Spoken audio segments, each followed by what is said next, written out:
1947 की फिल्म जुगनू का एक गाना, यहां बदला वफा का बेवफाई के सिवा क्या है, दिलीप कुमार के ऊपर पिक्चराइज है गाना। ये बहुत हिट हुआ। इस गीत को नूरजहां के साथ डुएट गाया था मोहम्मद रफ़ी ने, और ये बहुत हिट गाना है।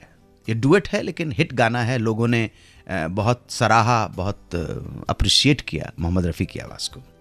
बॉम्बे में, तब ये शहर बम्बई हुआ करता था, बॉम्बे में इस गीत को एक 12 साल के लड़के ने सुना और उसे ये गीत इतना पसंद आया, इतना झूम गया वो इस गीत पर कि उसने ठान लिया कि कुछ भी हो जाए, अब वो किसी भी कीमत पर मिलेगा मोहम्मद रफ़ी से।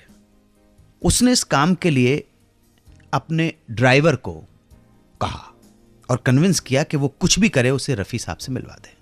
तो उस बच्चे के ड्राइवर ने बहुत कोशिश करके पता किया तो मालूम चला कि रफ़ी साहब का घर भिंडी बाजार में था। ये वो वक्त था जब इंडिया और पाकिस्तान का पार्टीशन जब हुआ ही था और सांप्रदायिक माहौल ठीक नहीं था। इस वजह से ड्राइवर को लगा कि ऐसे वक्त में वहां जाना इस बच्चे के साथ ठीक मुनासिब नहीं होगा, ठीक नहीं होगा, सेफ नहीं होगा। मगर बच्चे ने जिद पकड़ ली। कुछ भी हो, बच्चा मालिक का था और मालिक के बेटे की जिद के आगे ड्राइवर को झुकना पड़ा और किसी भी तरह आखिरकार वो उस बच्चे को लेके पहुंच गया मोहम्मद रफ़ी के घर।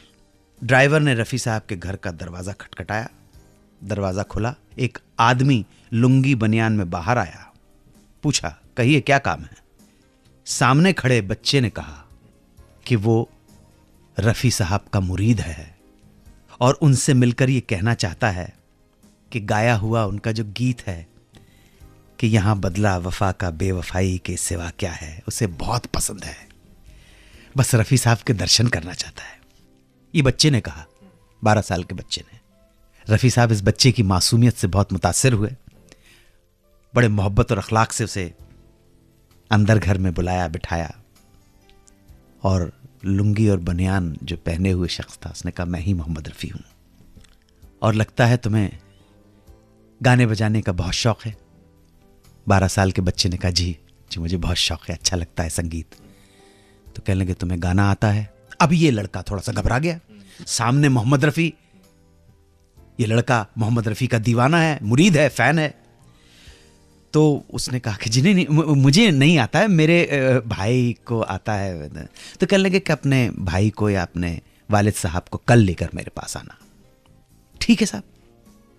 तो अगले दिन ये बच्चा अपने पिता के साथ फिर पहुंच गया रफ़ी साहब के घर और अब उसने कहा कि कल मैंने घबराहट में थोड़ा सा नर्वस हो गया था, उस मारे मैं आपसे झूठ बोल दिया था कि मैं नहीं गाता बल्कि मेरा बड़ा भाई गाना गाता है।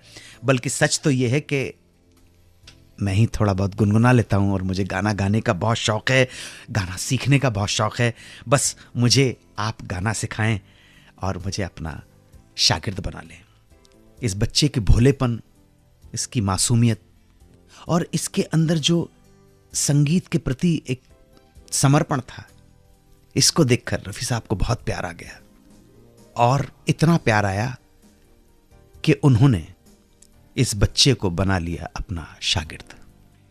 ग्रेट उस्ताद का ये शागिर्द भी एक दिन बन गया ग्रेट सिंगर और अपने गाए हुए गीतों से लोगों के दिलों को जीतता रहा, खुश करता रहा और कुछ तो ऐसे गीत गा बैठा कि जब तक हिंदुस्तान अपनी आजादी की सालगिरह मनाता रहेगा, 15 अगस्त का जश्न मनेगा, 26 जनवरी का उत्सव होगा, तब तक मेरे देश की धरती सोना उगले उगले हीरे मोती, मेरे देश की धरती, ये गाने वाला सिंगर अमर रहेगा। अब आप तो जान गए होंगे वो बच्चा कौन था।